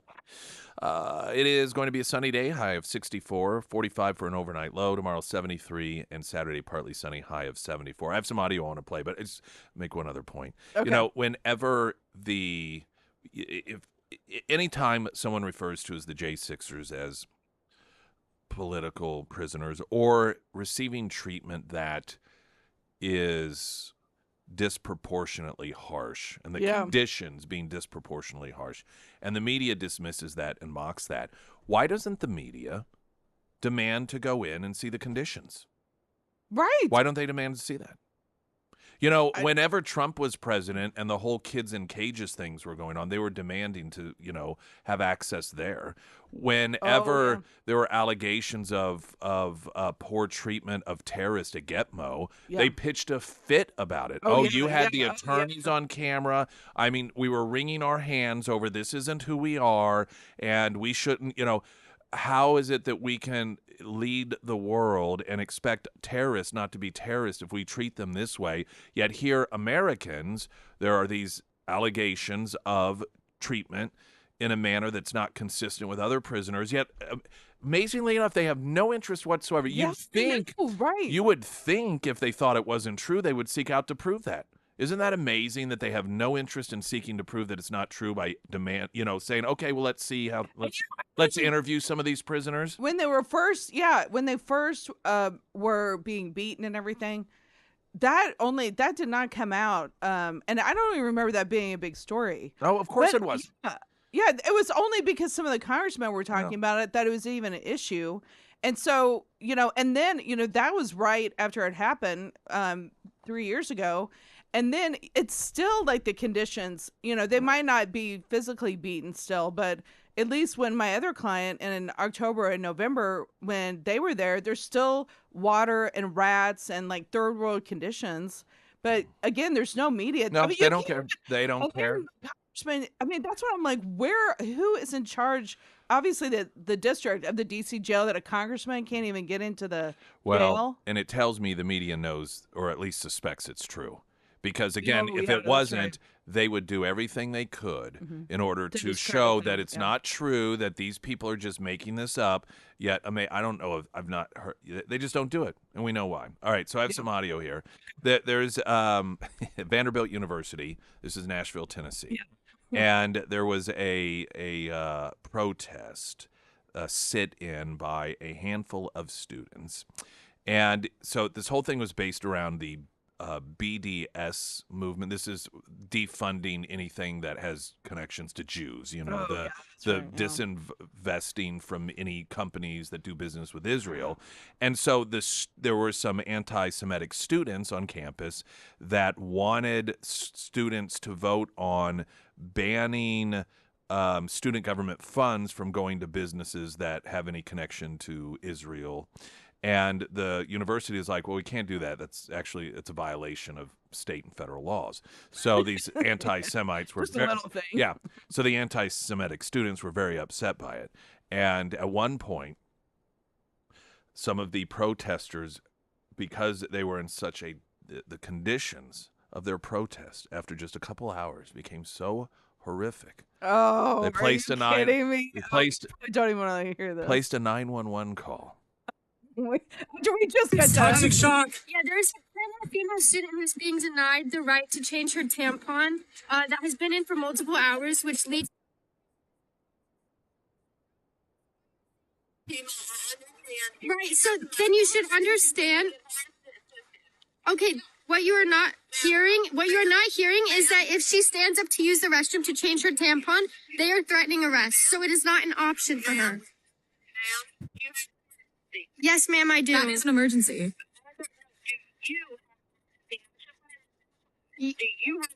That is my emergency. I that's don't an emergency. remember the time that I needed to have an emergency personally to call 911 for help. I don't remember a time when it has to be a personal emergency for me to call 911 for help. I am requesting assistance, medical urgent assistance. What I'm telling you, okay, so you're telling me your friend in Conklin needs an ambulance. She needs. Is that what you're telling me? So that's now, evidently, the girl ended up changing her tampon right there. Oh, Now, all of it, this is it is not even infantile. Is there something below infantile? These are adults. I mean, we say students, but they're adult age. At one point, they were screaming at a black police officer that he should be ashamed of himself for not supporting Hamas as marginalized people. but that illustrates this whole DEI and CRT stuff, how that's what this creates. That's why there's so much anti-Semitism, because they see the Jews as white and Hamas as people of color. And that's why they've become so anti-Semitic. So It's so pathetic. I know. This is so. I know. Their parents, like, what? You totally failed at your job. You had one job, and this is your child. So here's some other audio. Somebody is filming now. There is, I guess, a police officer, and then I know, and then somebody with the school, and so this whole thing is over. She can't get her tampon changed because if she leaves, she'll be arrested. And what you're going to hear in this audio is somebody from the school telling them she is not going to. The whole thing was they wanted them to leave, but they're like, this is so typical for people on the left. They create a hysterical scenario in their mind that doesn't even exist. And you'll hear this guy from the university saying, if she leaves, she is not going to be arrested. And they just refuse to hear it. But like a serious situation, I need to know there's someone here who's gonna go into like toxic sounds. Hold on. She leaves the building, and then what happens? If you leave the building, right, let's take her back to her room and get food. And that's all I can tell you now, right? Get food. I need to know what is gonna happen when she leaves the building. She's done. Okay. What? The building. No. As soon as you leave the building, right? If you want to go back and get it, I don't know. And if I knew, I would tell you. I don't know. Okay. Right. I don't know yet. All I know is if we have somebody's medical situation, let's get them the medical attention they need. That's what urgent their needs, right? And I'm telling you, when you go out the room, you're not going to be arrested for leaving the building. Okay, if all you sent is a letter, that's not what I said. That's the room. People are so dramatic. There are more of them out there than I think we realize. This is. Oh yeah, no, I know. These are your best and brightest of Vanderbilt. These are your future leaders. See, they of your should country. be. This used to be called mental illness, by the way. Yeah. You know, because it is. I know. They should be unadmitted from Vanderbilt, not because they're protesting, but because they're complete morons. I mean, really, it is wrong to take money from people that can clearly not be educated for the purposes of educating. Like we're going to take tens of thousands of dollars from you, so that you can be a smarter individual. These clearly, it's not working. No, I don't know what year these. Yeah. Vanderbilt, they're actually going backward. I genuinely mean bracket right now. I'm telling you. I would if I there's people are always, well, if I were a billionaire this, I were a billionaire that, I would genuinely do what I could to actively encourage those people. I would have a private jet and I would fly them to Gaza. And I'd be like, yeah, right. Have at it, do what you want. Yeah. Help out all you want. There you go. Be sure to take your rainbow flag T-shirt with you. And see how that goes. I mean, and I'm just let them live in reality, because they don't live in reality. They are insane. Yeah. And it's more than just an entitlement generation. It really is mental illness. I mean, it is mental illness. I think it is. I mean, and a lot of it is too hysterical. And and a lot of it's not nature, it's nurture. It is. It's the environment that has created it. This fragility that is instilled in these people who believe that they are righteous and that anything that doesn't go their way, it's the single greatest atrocity ever. These people have no concept of hardship whatsoever. Exactly. No concept. Yeah. So it was Marjorie Taylor Greene, and she had posted something about a girl that was holding up. She had 2, I guess it was degrees or something, how I have these 2 degrees and I can't get a job. Although this only person that responded back to me wanted me to work in customer service. And I was like, Bart, I am not working in customer service. I have these 2 degrees. Well, I would have, in all honesty, I think if she had actually gotten to the interview point, someone that of that mentality probably would not have been hired for customer service. Yeah, doubt she would have gotten that job. That's right. Yeah. Oh yeah, So- there's no concept of hardship. There's no concept of reality. I mean, none whatsoever. And the very people who have created created someone like her, have proactively done it, believing that they were helping. Yeah. You know. These are the people that keep voting in the Democrats. Oh yeah, yeah, They yeah. should- How do you I mean, think? Yeah. How do you think these they're people vote? winning. It's Mhm. because of these people and the kids that we're producing. Yeah. Because, I remember Rush, not only before he died, he was talking about, the change in the election laws and how hard it was going to be for Republicans to keep winning, but also because of all the free stuff that they're giving to these sure, yeah. kids. So how are you going to, when half the country is getting everything free and everything. Well, and got to go to traffic here, but don't want to get distracted from the point that all of that hysteria was based on anti-Semitism. Not to counter it because they're anti-Semitic. It was sticking it to the Jews. Yeah. I mean that's what their righteous protest was. Yeah, and going I backwards. wonder for whom those people will be voting in November. Oh, yes. It's I just know, real which hard to I know, right. Traffic update. I'm Nick Reed.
Houston is at Nicole Brock's American Family Insurance location, 1341 East Kearney, with solar eclipse glasses. He's there till 9 o'clock. You want to swing by and get a pair or two. Those are provided by Custom Shade Window Tinting, a division of Springfield Wraps. The Pyramid Roofing Talk and Text line. I just tried to look up the Vanderbilt tampon issue on Reddit, and it legitimately won't let me look at any discussions because they market it as mature content and only allow if you download the app. I've never had that happen on Reddit before. Another saying, I bet that's what AOC sounded like in college. Well, she still does. Yeah. Still does. Yeah, still does. Yeah. And she, People keep voting for him. So yeah, you get what you pay for. that's right. Here's just another wonderful story. A row has erupted after a girls' soccer team consisting of 5 transgender players, in other words, 5 guys Yeah, that are on the right, team, right. won the preseason tournament in Sydney, Australia. Flying Bats FC won every game they played over the course of the 4-week really? competition, winning the grand finale 4-0 on Sunday to take home the $1,000 jackpot. There were huge winning margins in some of the games, with one male player scoring 6 goals in a 10-0 victory. Furious parents have withdrawn their daughters from games due to safety concerns, telling News Corps that the women were unaware that they had signed up to compete against males. Club officials have also contacted the league to express their concerns, with some insisting that the Flying Bats should play in the mixed competition, which includes men. But they're not men, they're women. Yeah, that's right. That's what we're told. I mean, but And really, but if you're a man and you're bragging about how many, I mean, really get alive. I mean, you've how many got goals you scored against a woman.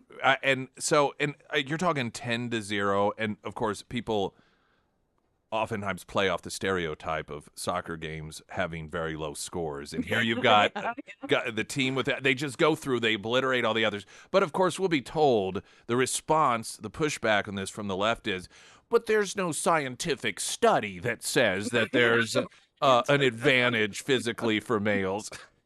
Like, you don't need a study is done when there isn't a real life scenario right in front of your face. When you have to, when you've got to try to find the answers. The age of that, did it say what the age was?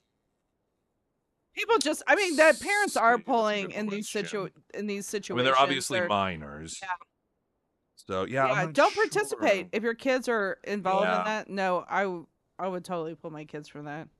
You can kind of see how the girls are on the team with the boys, because they're like, we're gonna clean up. We ain't complaining. Stay here. Yeah, it's funny. Doing that, I was gonna stay in the backfield. Yeah, it's funny because they do oftentimes find girls who support it, and they tend to be on the teams that are winning because the boys are on that team. They're not the ones who are losing to the boys. They're not the ones who are losing the scholarships. Oh, this makes me so mad, this whole topic. I know I've talked about it a lot. I mean, it's just frustrating. Because you're a bigot. Well, yeah. My daughter is on the tennis team at University of Oklahoma. And I mean, it's just so frustrating to look at some of the stuff that's going on with that. You know, I mean, in women's sports and especially, you know, the individual sports. I mean, yeah, you clearly can tell when the men have an advantage. That's why they have men's teams. That's why they have women's teams. And well, that's just old school. yeah, I know. Traditional values. Yeah, you're an crazy. idiot. Yeah. Jesus, you're so stupid. Traffic update. I'm Nick Reed.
All right. Another quick story here with Christy Filnecki. So Jon Stewart used his platform to, rail against Trump, claiming that he really does deserve all that he's getting with the over-evaluation of his property.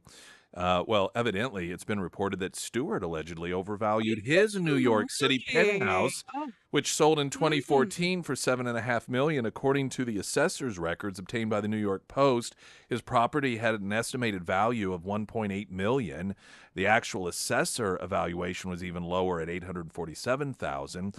The Post added records show that he paid significantly lower property taxes, and in fact, he ended up selling it for $17.5 million. The person he sold it to ended up having to sell it later at a 26% loss. So I there guess actually was a victim there. Yes. There actually was a victim in that case. And the evaluation, the assessment valuation, that, people are like, well, that's different than the free market evaluation. But that's how it was, that the Attorney General of New York made her determination that she used the assessment value. So it is the exact same situation, except with Stewart, somebody actually lost money. Yeah, and he's a liberal, so those rules don't apply Well, of to course, him. it's different for Yeah, him. it is. Yes, he should be treated differently. Absolutely. Yes, and what a hypocrite. Yeah, trash. I know, that's right. And there's also another difference because Trump's conservative and he's liberal. So Yeah. Well, whenever the that's a crime too. If you didn't know that was a crime. Yeah. The governor of New York, she at one point said, "Hey, don't worry. People don't have to worry because Trump's different." I think that this is an illustration of that. Did you see the video when they were asking, "How are you going to pay? How are you going to pay?" For the for his fine, and he turned around and he said, "Cash." Yeah. I was like, "That's so cool." Well, and then so awesome. And then Truth, the platform Social goes, and I mean, it's just like raking in the money. It's just $5 or $6 billion or something. Oh, that's just right. God, in mysterious ways. I'm telling you. What is it? Black Panther, where that suit is created, and every time it takes a blow, it actually absorbs the energy. Yeah. That's what Trump is. Every time the Democrats, like in New York, they try to. True. They try to throw him off the ballot. He becomes even more popular, more electable. They try to bankrupt him. He ends up becoming even richer. He's that suit in the Black Panther that absorbs all that. I'm telling you. Boom. Christy Fulnecki, everyone. Yeah. Thank you very much. We got news coming up in 60 seconds. Springfield's Talk 1041. I'm Nick Reed.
Wilder RV, Clinton, Missouri, just a very convenient, short, more than worth it drive north of Springfield, a little over an hour.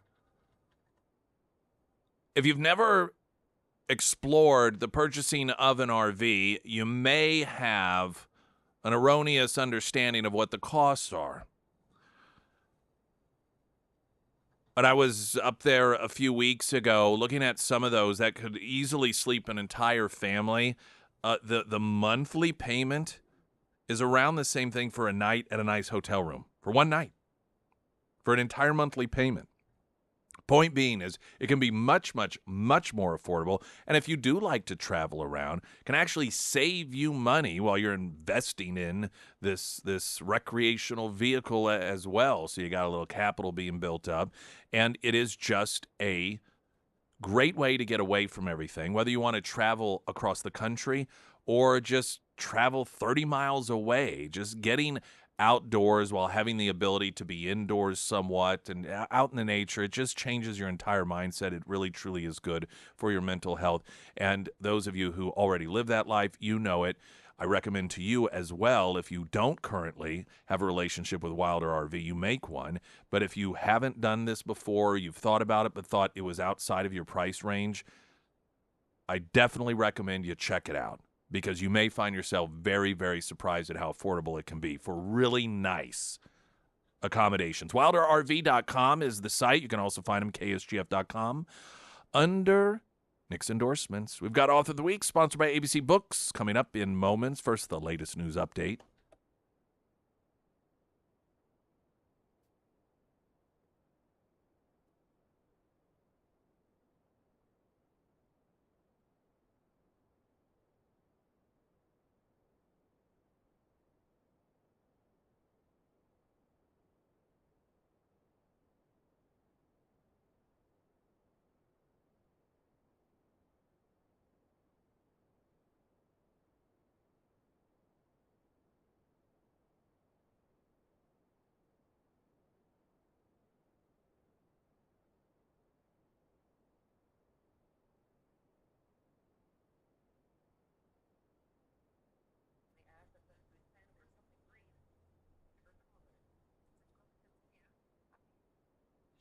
First Alert Forecast, sponsored by St. Clair of the Ozarks Home Improvements from Color 10 Fox 49 meteorologist Tom Schmidt.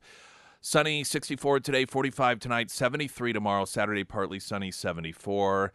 Houston is out at Nicole Brock, American Family Insurance location, 1341 East Kearney, with your free solar eclipse glasses. He is there until 9 o'clock. If you want to swing by, those are provided by Custom Shade Window Tinting, a division of Springfield Wraps. That location, again, 1341 East Kearney, the Nicole Brock American Family Insurance location. You'll see the KSGF vehicle out front. You have until 9 o'clock to take advantage of that. Sarah Myers. Thank you, thank you. Well, if your mind has been on safety and security here lately, I want to recommend Quick Draw Gun in Monette. Now, if you check out reviews for Quick Draw Gun, one thing that you're going to see just over and over again, it's a reoccurring theme. They offer great customer service, and I do know that to be true because I actually purchased my first ever firearm there. The husband, he also went down there and he purchased his AR-15 down there, and I've also used their custom laser engraving services as well. And I keep going back because their customer service is just awesome. They have hundreds of accessories for you to choose from, and they are always adding brand new product lines and names. Now, if you're looking for something specific, Brad and his team, they are always happy to help. This is really a great shop if you're an avid firearm collector or you are purchasing your first ever firearm. If you have questions, go ahead and give Brad and his team a call today. You can find all of that contact information for Quick Draw Gun in Monette under the Sarah's Endorsements tab at ksgf.com. And tomorrow we do have our Friday Roadshow, sponsored by Extra Mile Home Inspection and Real Estate Repair. Also, it is a breakfast for veterans that, thanks to Serenity Honors, Delta Roofing, Air Services, Heating, Cooling, Plumbing, Electrical, and, of course, Scramblers, and KSGF.com, your chance to win tickets to see Come From Away, Best Musical Winner all across North America. That will be at Juanita K. Friday, April 12th, Saturday, April 13th. And The Man Show coming up in just about a week, April 5th through 6th. You can win tickets for that as well at ksgf.com. Author of the Week, sponsored by ABC Books on North Glenstone, coming up next.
Talk 1041, I'm Nick Reed. It's Thursday, which means it is Author of the Week time, sponsored by ABC Books on North Glenstone. Our author this week, senior editor at The Federalist, John Daniel Davidson.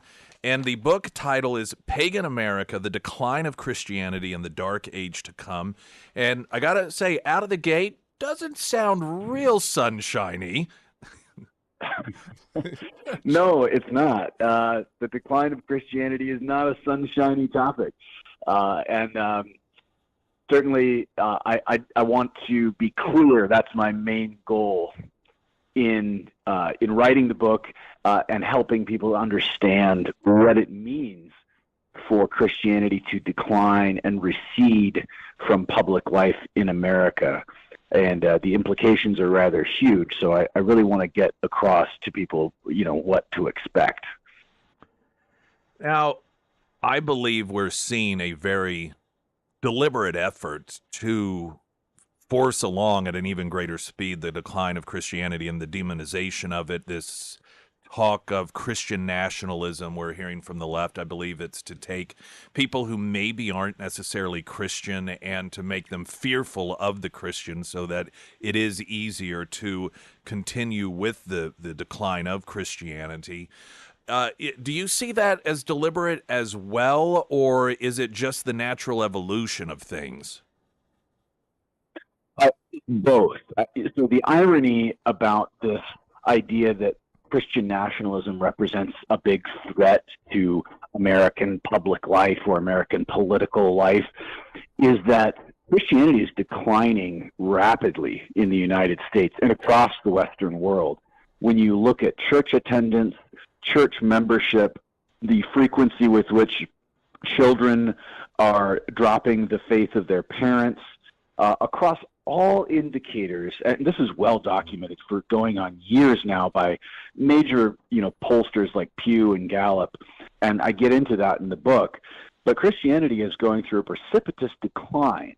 It's not this sort of like resurgent, powerful force in American life. It's a weakening force in American life.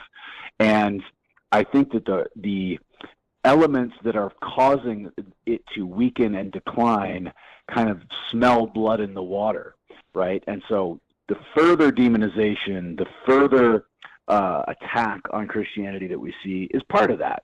You don't attack Christianity because it's so powerful that it's going to usher in a Christian nationalist fascist regime. They're attacking it because they see that it's weak and wounded and declining. And so we should expect these attacks to continue and intensify. With an increasing number of Americans not being part of the Christian faith, they may, even if they don't necessarily fear it, think that it's not necessarily relevant and don't understand how an America that they live in, how this in any way, shape, or form has any connection to them. In other words, Christian or not Christian, what relevance does it have? What do you say to those people? I say to those people that American self-government and Republican, form of political life is impossible without Christianity. It's impossible without a Christian people. And we need to understand that if we lose our Christian character as a country, if we lose the Christian faith, we will also lose our Republican form of self-government. We will lose our individual rights. We will lose everything that has made America possible up to this point. And I think a lot of people don't realize that a de-Christianized or fully pagan America is not the sort of place anyone is going to want to live, whether they're Christian or not. It's pretty amazing to me, the juxtapositioning that we hear from the Democrats regarding their torch of women's rights, as it were. On one hand, it seems as if in the name of transgenderism, women and girls are always being forced to take a back seat. It never goes the other way. You don't have men losing out scholarships or gold medals to women who identify as men. It's always the women that are told they need to sacrifice their locker room, their bathroom, their gold medal. But at the same time, and we even heard it a couple of weeks ago at the State of the Union address, they position themselves, that being the Democrats, as being pro-woman because of the virtue of supporting women's right to kill their own children. And it's just such a bizarre and frightening applause line. You have a chapter titled Abortion and Euthanasia, Human Sacrifice in the New Pagan Cults. Tell us about that. Yeah, one of the things about the de-Christianization of America, or the decline of Christianity in America, is that we still use Christian concepts. We still talk in terms of individual rights, or, as you say, women's rights, and we still kind of couch our debates in what are essentially Christian terms, right? The only reason that we care about human rights or individual rights is because of Christianity. It's been bequeathed to us by Christendom. It doesn't come from the secular communist world, certainly. It doesn't come out of the emptiness of the Enlightenment. It depends on a Christian worldview. And so we still use those terms, but increasingly there's a disconnect between the practice and the rhetoric. And so it produces these, as you say, bizarre outcomes where we're supposed to applaud the takeover of women's sports and women's spaces by men who identify as women. It makes a mockery out of the whole idea of women's rights, right? Just as abortion makes a mockery out of the idea of human rights or women's rights. Because, of course, the person who's being killed, the unborn boy or girl, has no rights at all, not even the right or a chance at life. And so we have twisted these fundamentally Christian concepts into meaninglessness. And I argue, and I think increasingly, we're going to drop the pretense that any of this has to do with rights at all. Because, of course, a non-Christian or post-Christian society is not one that's going to care at all about human rights, whether they're the rights of the unborn or the rights of women or the rights of the poor or anyone else. We are talking with our author of the week, John Daniel Davidson, the book Pagan America, The Decline of Christianity in the Dark Age to Come. You mentioned human rights. AI is something that, well, thank goodness for us, Kamala Harris was put in charge of grappling with that issue. But there are still so many people that are uneasy, largely because it is to some degree uncharted territory. We see it popping up in these ways that a lot of people, frankly, they find fun. I can have AI do a portrait of me doing this or that or so forth. But you've got a chapter devoted to AI and the pagan future. This may be surprising to some people. Tell us about that. Yeah, to me, the emergence of AI is one of the most straightforward examples of what I'm talking about when I talk about a pagan future for our country, or what the de-Christianization of America will bring. The way that people talk about AI, the people who are creating these AI algorithms and these AI chatbots, the way they talk about it and talk about its potential is straightforwardly pagan. And what I mean by that is that these people are holding up the promise of AI as this powerful new entity that is being shepherded into being that will be for us godlike. And you see this already in the way that some people are interacting with AI, looking to it to solve problems that we believe are beyond our capability to solve. And especially in Silicon Valley, you see people looking to AI as a source of eternal life or life extension, a way to cheat mortality. And I profile one Silicon Valley tech mogul by the name of Brian Johnson, who straightforwardly kind of lays it out in a really obvious way that he believes we have to turn over our decisions about how we live and how we organize society to AI algorithms that can optimize, our bodies, can optimize our social resources, and that in a very real sense, we have to become slaves to these AI algorithms, these super beings that are being created right now. And to me, that's an example of sort of like neo-futuristic paganism of the kind that is being created right now as Christianity recedes. Is the willingness of human beings to sacrifice their true self to AI, for example, one of the results of not having the Christian belief? And I ask this question as somebody who's a Christian and so have a great deal of appreciation for myself as I am because of my understanding of God and Christ and Christianity. And so for me, it is beyond the scope of comprehension that any person would surrender themselves to any other human being in that way, let alone some sort of program. Is it the detachment from Christianity and the decline of it that makes people more likely to offer themselves up that way? Yes, it is, exactly. You know, the failure of people to even understand what it is that they're engaging in is a hallmark of a post-Christian age. You might say these people are uncatechized or improperly catechized, so they don't even have the theological or philosophical vocabulary to articulate what it is that they're doing, that they're making a god out of AI, for example. But yes, I think, you know, in an earlier age, in a Christian age, we would have been able to understand this idolatry for what it is. But now we use different words and we delude ourselves into thinking that God doesn't exist. And at the same time, we're setting up these pagan idols as gods that we are going to serve. And again, to go back to the example of Brian Johnson, one of the things that he does, and the reason I talk about him, is that he believes that these AI algorithms, if he turns over every decision about his body and how he lives to this AI, he will be able to, as he says, not die. In other words, he can extend his life indefinitely.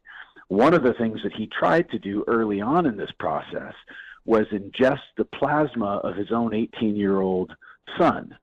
Now, he may look at that in sort of a scientific, antiseptic way, but a properly catechized Christian will recognize that as a form of pagan worship that goes back a very long time. Ingesting the blood of innocents for the extension of life to cheat mortality is straightforwardly pagan. It's what witches and pagan priests and priestesses once did. And it's coming back now in a new form. And part of the challenge for us is to recognize what those new forms are and connect them to practices in the past and understand them for what they are. My last question for our author, John Daniel Davidson, on the book Pagan America, The Decline of Christianity in the Dark Age to Come. Oftentimes, when we have a conversation with an author, a book is written, and there is a great deal of concern and warning, but then generally a, hey, but here's the escape route. But here I see a quote in front of me, and it says, America as we know it will come to an end. Instead of a republic of free citizens, we will be slaves in a pagan empire. Is there any way around this at this point, or is this, hey, here's a heads up, better get ready to buckle down because it's happening? Yeah, one of the things that I failed to do in this book is exactly what you say. You see in a lot of these kinds of books, the last chapter or two will be, just follow these 10 steps to save America. And I'm not going to do that. I didn't do that in this book because I don't believe that there is a way out of this sort of civilizational shift that we find ourselves in. Every person alive today was born into a country in which Christianity was in a precipitous state of decline. So this is a problem that we all kind of inherited, right? And it goes back quite a ways. But I think the challenge is just to accept where we are. And my goal here is that people kind of wake up and at least accept the circumstances that we find ourselves in as a civilization and as a country. Because it's impossible to sort of change your life and make preparations for the storm to come if you don't even accept what's happened, right?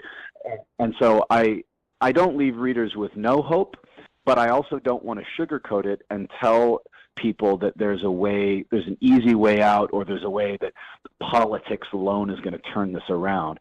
And some of the things I talk about have to do with, decisions that people need to make, especially faithful Christians need to make about their own families, about where they live, about how they build community, and how they engage with the public square, really at the local level, not so much at the national level, because, a politician, Trump or anyone else, is not going to reverse this, is not going to sort of save us. So we need to, the first step is wrapping our heads around the problem and accepting that this is happening.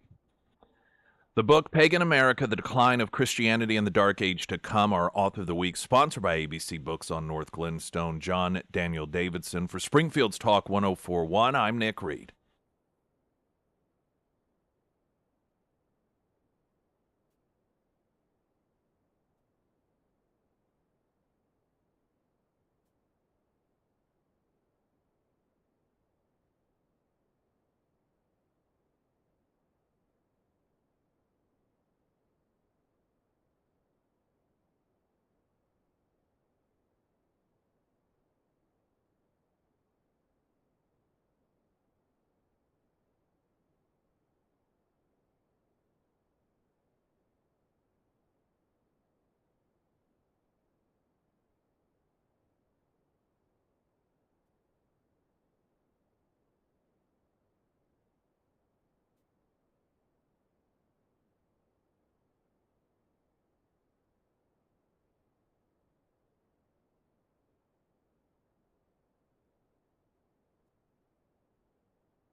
Streaming live, KSGF.com. Another 29 minutes you have to get yourself a pair or two of the free to you, solar eclipse glasses, sponsored by, paid for by, Custom Shade Window Tinting, a division of Springfield Wraps.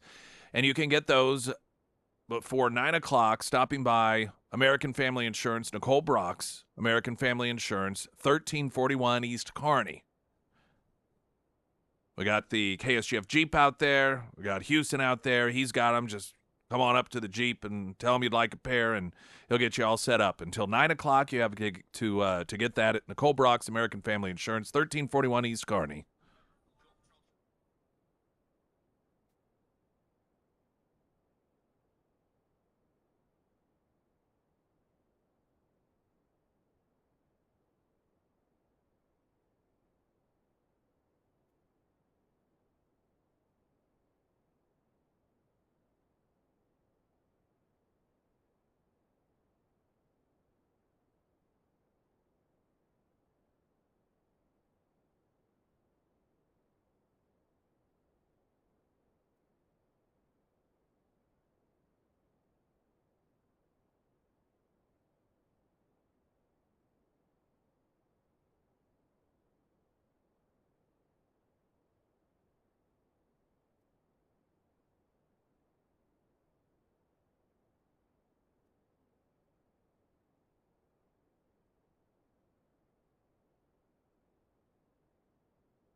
First Alert Forecast, sponsored by St. Clair of the Ozarks Home Improvements from Color 10 Fox 49 meteorologist Tom Schmidt. Sunny, high near 64 for a high today, 45 overnight low tonight, sunny tomorrow, 73, partly sunny Saturday with a high of 74. Emily Johnson posted this just, I believe, yesterday. February's housing market data available. Overall, the numbers look good and very typical for the season. On average, homes stayed on the market a little longer, fewer homes sold in February, since sellers typically do wait till spring. The average sale price stayed about the same. Now, all of this is good news, she says. But here's her one piece of advice. If you are a buyer or seller, thinking about waiting till spring to make your move, keep in mind that the market gets much more competitive once spring hits. So, if you want to sell your home, now is a really good time to hit the market before everyone else does the same thing. Supply and demand. I recommend that you follow Emily Johnson on social media. She has all sorts of valuable advice that she provides that oftentimes you may not even think to ask, that may make the difference between, that, for example, like, well, we're going to wait until, the weather even gets a little bit nicer. We're going to, maybe even summertime because school lets out and people are more likely to maybe make a move when school is out and so forth. But if you do it the same time as everyone else, then you can get, it diminishes the likelihood that you could find someone or get the price you're looking for because there's many more houses on the market. Supply and demand. Emily Johnson, House Theory Realty. There is an exclusive report in readlion.com. Springfield Public Schools insider alleges kidnapping of trans student SBS Waffles. A whistleblower at Springfield Public Schools claims that 2 teachers took a gender dysphoric student home with them without parental permission after the student expressed a desire to transition to another gender. The alleged incident occurred in late January involving 2 teachers and 1 student at Central High School. The whistleblowing administrator, who wishes to remain anonymous, told the Lion. The 2 unnamed teachers are no longer with the school district, the source said, but it is unclear what led to their departure. According to the whistleblower's account, the teenage student talked to a teacher at Central High about a desire to transition to another gender, but said that the family wasn't supportive. The teacher then allegedly consulted with another district teacher and took the student home to collect some clothes. The whistleblower characterized the alleged incident to the Lion as a, quote, kidnapping. When contacted by the Lion to confirm or deny the incident took place, SBS Chief Communications Officer Stephen Hill referred to the allegation as a personnel matter. Hall wrote, quote, I will need specific details, including the name of the employee and the school where you allege this occurred. When asked if that response indicated the district was unaware of the incident, Hall would not say, quote, my response is very clear. In every media inquiry that involves alleged human resource issue, we seek details, explore the circumstances, and reply in compliance with our policy. Several times, Hall mentioned policies in relation to protecting the employees involved in any investigation, but he never cited policies that would protect student welfare or parental rights. Quote, the situation you've described regarding staff helping a student begin to transition does not match any scenario we've investigated, said Hall finally. In March, CUPA, which is Christians United for Political Action, which is seeking a school board that will stop radical political and sexual indoctrination at SBS, posted photos and stickers and signs that fill Central High School containing messages in support of LGBT ideology. On their Facebook, they wrote, I want to invite the parents of Springfield to take a stroll with me through Central High. Could there possibly be an agenda here? The organization also noted that just 38% of Springfield students are proficient in math, suggesting not enough attention is being paid to academics. Lannon McCarter, a candidate for school board in the April 2nd election, which is supported by CUPA, told the Lion that he was unaware of the alleged incident but called the whistleblower claim a very serious allegation. None of the other candidates running for school board, including incumbent school board president Danielle Kincaid, responded to the Lion's request for comments. In February, Missouri Rep. Jamie Gregg, Republican Ozark, filed a bill which would ban school employees from contributing to the social gender transition of students, quote, which a person commits if he or she, acting in his or her official capacity as a teacher or school counselor, provides support to a child regarding social transition. The offense would be considered a Class C felony, and the offender would be required to register on Tier 1 of the Sex Offender Registry. The Lion also attempted to contact each of the sitting school board members and the Office of Attorney General Andrew Bailey for comment, but did not receive replies back by time of the publication. Now, this is information that's being reported through a whistleblower, and then, of course, the quotes there from a spokesperson for the school district.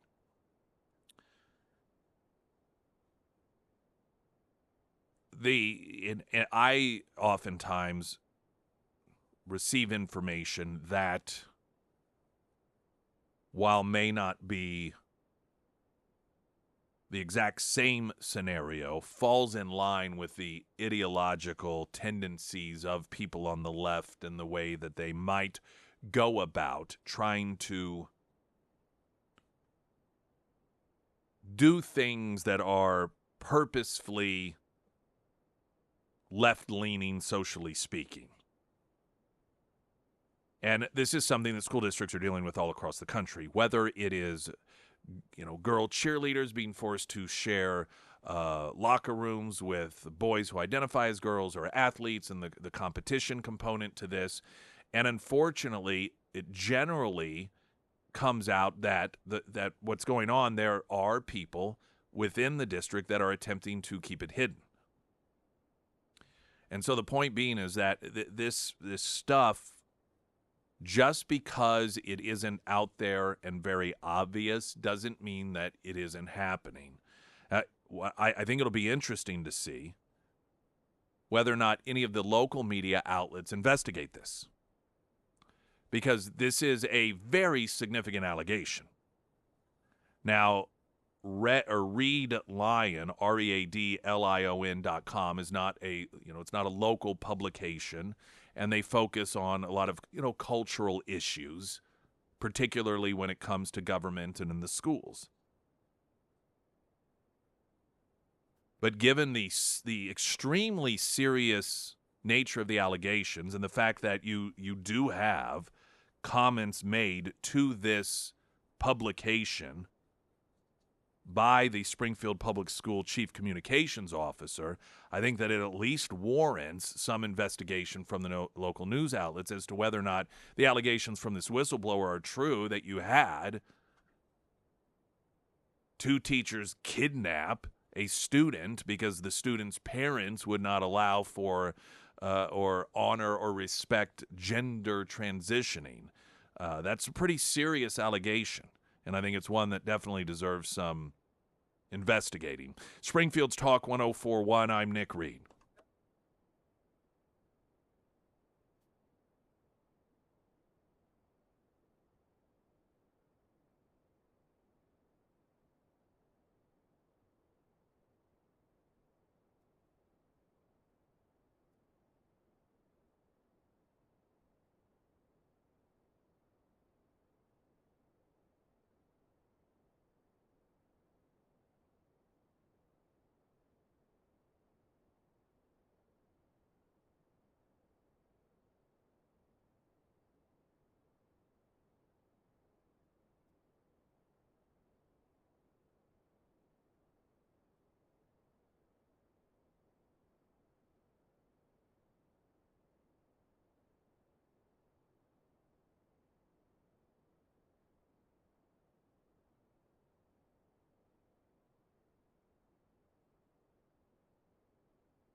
Hello, everyone. Sarah Myers. Hello, that is me. Avis, the car rental company, they have got a program for just about everything that's going on in your life. For those unexpected car emergencies that seem to pop up at just the worst time ever, Avis, they have their daily rental program. For those of you who are looking to plan a road trip this summer, Avis has their short-term rental programs. And for those of you who are looking to purchase a vehicle in the near future, but you want to test drive a couple different makes and models before you go ahead and make that commitment, Avis just created their brand new long-term rental program.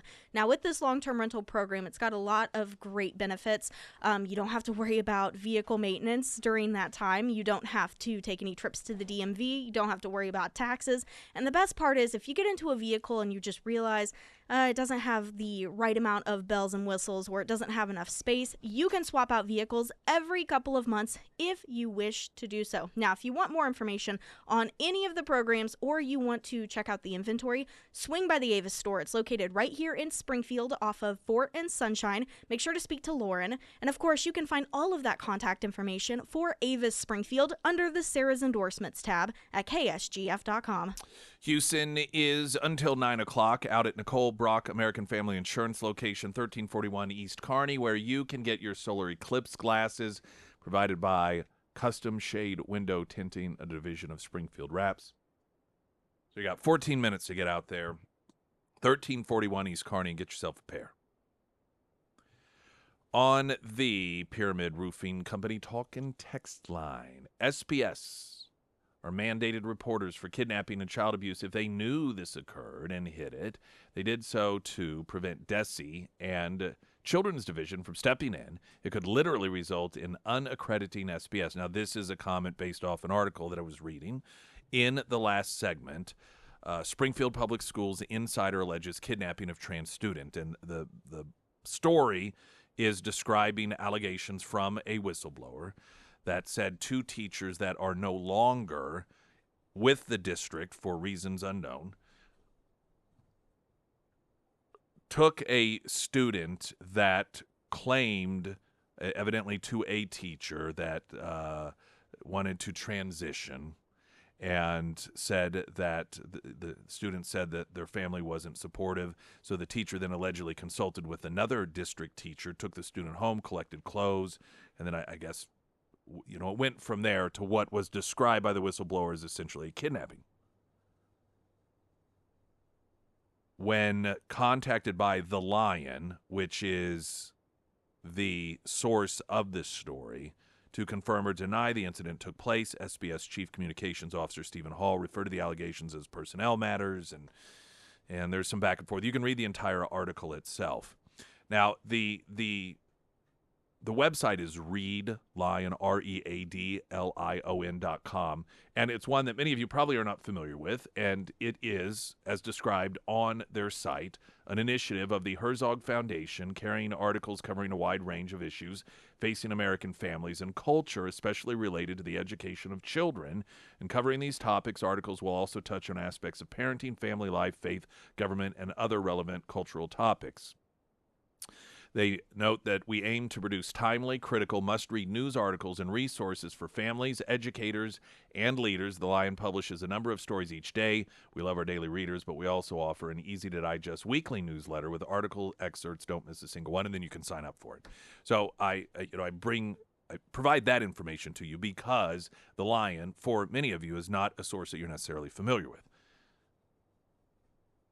Does that mean everything that is alleged by the whistleblower is true? Of course not. Does it mean it's not true? Of course not. The information that's been provided by the school district, as quoted in the article, doesn't really provide any insight. There aren't denials, but there also aren't any statements that affirm, in fact, that it did happen. We don't know. And, this is why I believe it probably would. To me, it just seems like a no-brainer that local news outlets, investigative journalists would investigate this to find out whether it is true or not. Not from the perspective of, because it's been printed in a news story, that means it is true, and we want, explanation for this, but to find out, is this true? This is what is being alleged in a publication by way of a whistleblower, with comments regarding it coming from the chief communication officer of the school district being quoted in the article. So, there's clearly some communication that's been going on back and forth regarding this story.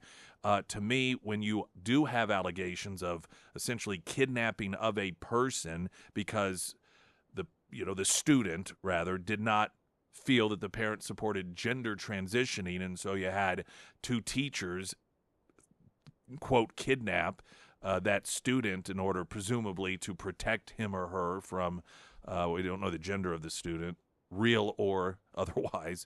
But, if any of that happened, like I said, it's such a tremendously serious allegation. It's the sort of thing that would make national headlines. And because, rightfully so, that's a pretty egregious offense to occur.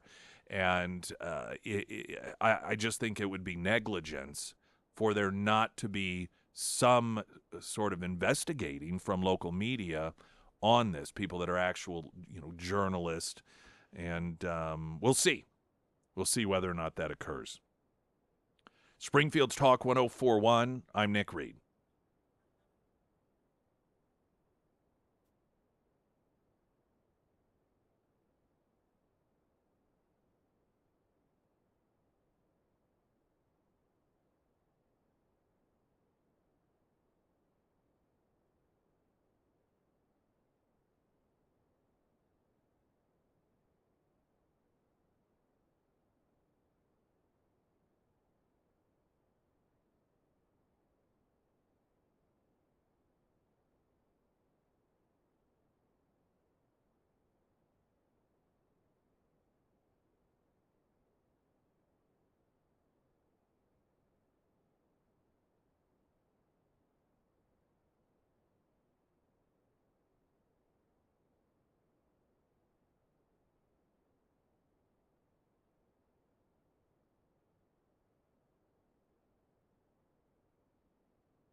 Home loan needs one place to go. I want a great homeloan.com.